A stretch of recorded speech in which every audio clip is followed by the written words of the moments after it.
Hello friends, आपने revision कर लिया है। एग्जाम आने वाले हैं, सिर्फ कुछ ही टाइम एग्जाम में बचा है। सर अभी तो काफी टाइम है। हाँ, लेकिन रिवीजन आपको प्रॉपर टाइम टेबल के अकॉर्डिंग करना पड़ेगा।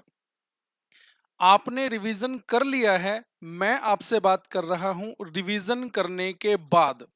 रिवीजन कर लिया है, उसके बाद एग्जामिनेशन पॉइंट ऑफ व्यू से हमें जब नेक्स्ट रिवीजन करना है तो उसमें कौन से चैप्टर्स हमें पहले उठाने हैं जो कि ज्यादा वेटेज रखते हैं, ज्यादा इंपॉर्टेंस रखते हैं एग्जामिनेशन पॉइंट ऑफ व्यू से, वो बात अब हम करने वाले हैं। यानी मैं आपके साथ यहां पर CMA final paper number 16 strategic cost management के चैप्टर्स का वेटेज के अकॉर्डिंग एबीसी एनालिसिस करने वाला हूं। एबीसी एनालिसिस यानी हम आपके सिलेबस के सभी चैप्टर्स को ए, बी एंड सी कैटेगरी में क्लासिफाई करेंगे। ए कैटेगरी, बी कैटेगरी या सी कैटेगरी सी, जिससे मैं हमने कहा एबीसी एनालिसिस, इसका मतलब क्या है। ए कैटेगरी में वो टॉपिक होंगे जो बहुत ज्यादा इंपॉर्टेंट होंगे एग्जामिनेशन पॉइंट ऑफ व्यू से, जो आपको किसी भी कंडीशन में स्किप नहीं करने हैं। बी कैटेगरी, सर क्या बी कैटेगरी और सी कैटेगरी का मतलब ये होगा कि हम उन चैप्टर्स को छोड़ सकते हैं? मैंने ऐसा नहीं कहा।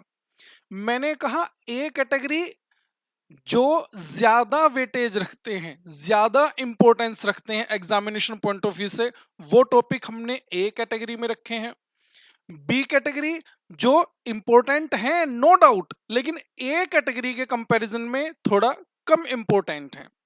यानी बी कैटेगरी में कुछ इस तरह के टॉपिक्स आएंगे जिसमें इंस्टीट्यूट क्या करता है, कभी एक अटेम्प्ट में क्वेश्चन पूछ लिया, फिर एक अटेम्प्ट में छोड़ दिया, फिर एक अटेम्प्ट में पूछ लिया, फिर एक अटेम्प्ट में छोड़ दिया, या दो अटेम्प्ट के लिए छोड़ दिया। इस तरह के चैप्टर्स को हमने बी कैटेगरी में रखा है। सी कैटेगरी, सी कैटेगरी ऐसा है कि अगर आपके पास टाइम कम बचा है और आप पूरा 100% रिवाइज नहीं कर पा रहे हैं, तो आप सी कैटेगरी को लास्ट रिवीजन में स्किप कर सकते हैं। लास्ट रिवीजन में कहा मैंने, अभी जो टाइम है अभी तो आप पूरा 100% सिलेबस ही रिवाइज कर सकते हैं।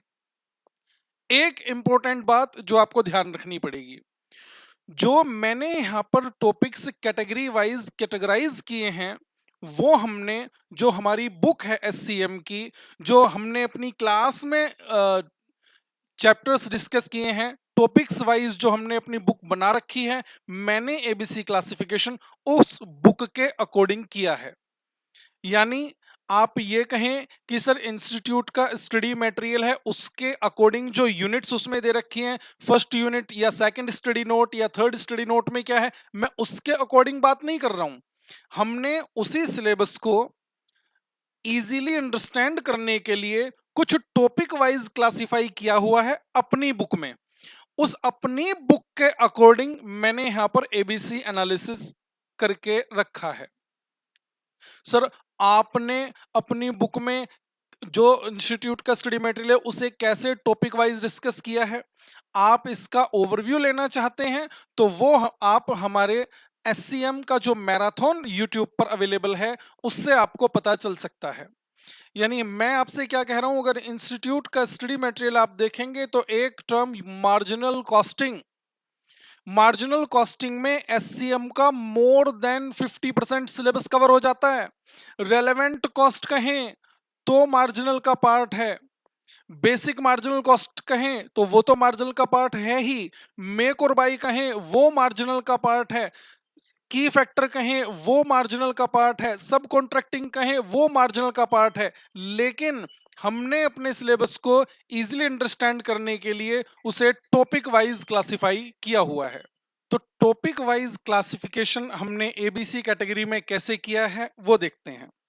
देखिएगा, CMA final, SCM, ABC analysis, और मैंने कहा एग्जाम पॉइंट ऑफ व्यू से हम यहां पर बात कर रहे हैं। ये देखिए कैटेगराइजेशन,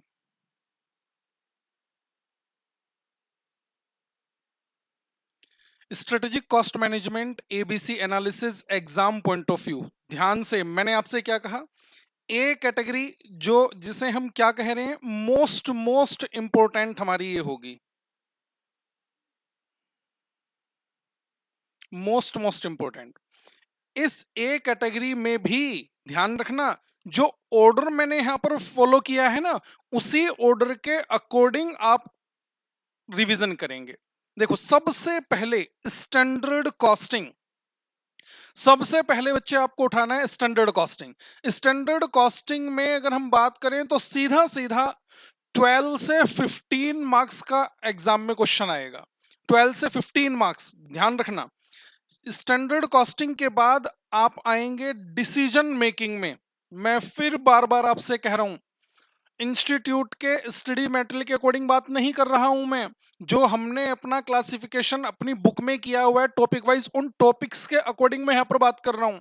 अगर आप ऐसे डिसीजन मेकिंग देखेंगे तो डिसीजन मेकिंग में तो पूरी मार्जिनल कॉस्टिंग कवर हो जाती है, मैं उसकी बात नहीं कर रहा हूं। जो हमने अपनी बुक में किया हुआ है, और मैंने आपसे फिर कहा, आप इस बात को मैराथन से भी चेक कर सकते हैं कि हाँ, हमने डिसीजन मेकिंग में कौन से टॉपिक्स कवर किए हुए हैं। इसके बाद आप आएंगे रेलेवेंट कॉस्ट पर, relevant cost, then transfer pricing, and then total quality management. ये कॉस्ट मैनेजमेंट जो आपके सिलेबस में 60 मार्क्स का कंटेंट रखता है, 60 मार्क्स की वेटेज रखता है, उसमें से सिर्फ कॉस्ट मैनेजमेंट की बात की है। ऑपरेशंस रिसर्च के ए कैटेगरी के टॉपिक तो इधर हैं, यानी 60 मार्क्स में से ए कैटेगरी के टॉपिक ये सब हैं, और इनका ऑर्डर आपने यही फॉलो करना है: standard costing, decision making, relevant cost, transfer pricing and total quality management. Operations research जो आपके सिलेबस में 40 मार्क्स की वेटेज रखता है,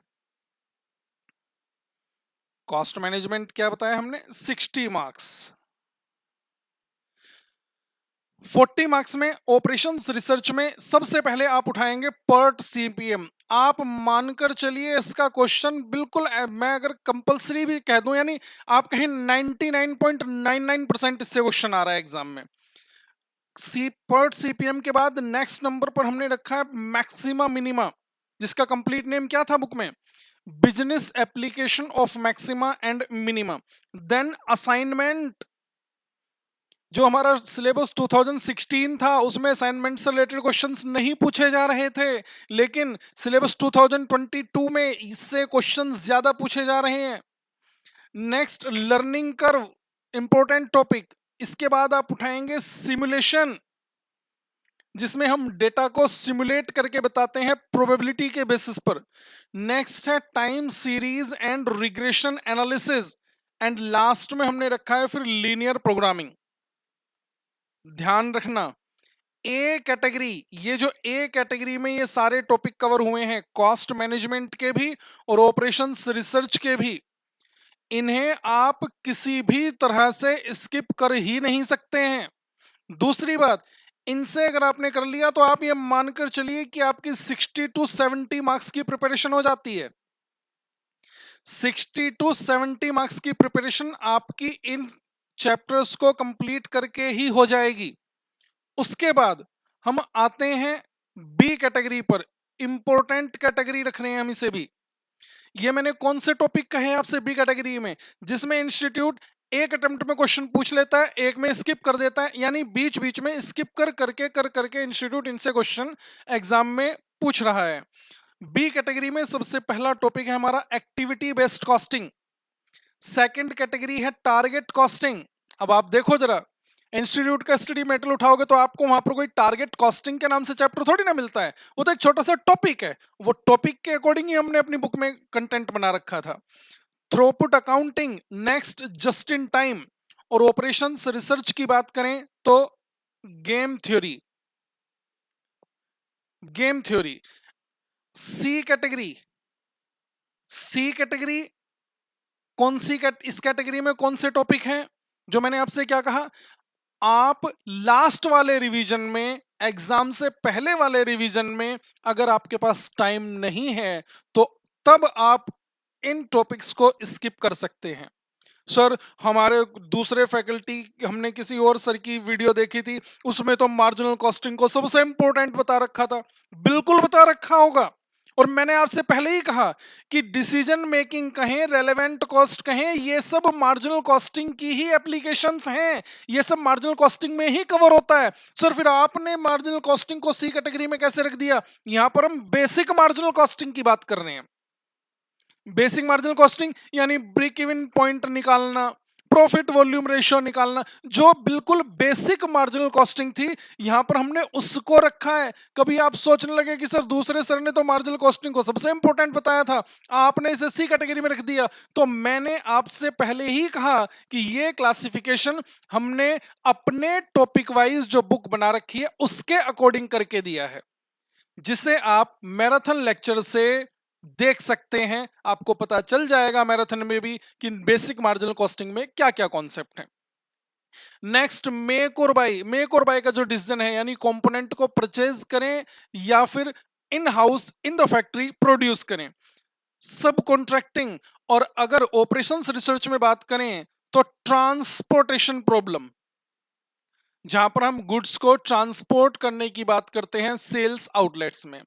ठीक है जी, तो ये है हमारा ABC analysis for CMA final strategic cost management का। ए कैटेगरी 60 टू 70 मार्क्स की वेटेज रखेगी आपके एग्जाम में। बी कैटेगरी आप कहें कि 20 टू 30 मार्क्स। सर 70 वहां लिख दिया, 30 आप इसे बता रहे हैं, 100 तो यही हो जाएगा। बेटे ऑप्शन में क्वेश्चन छोड़ भी तो सकते हो।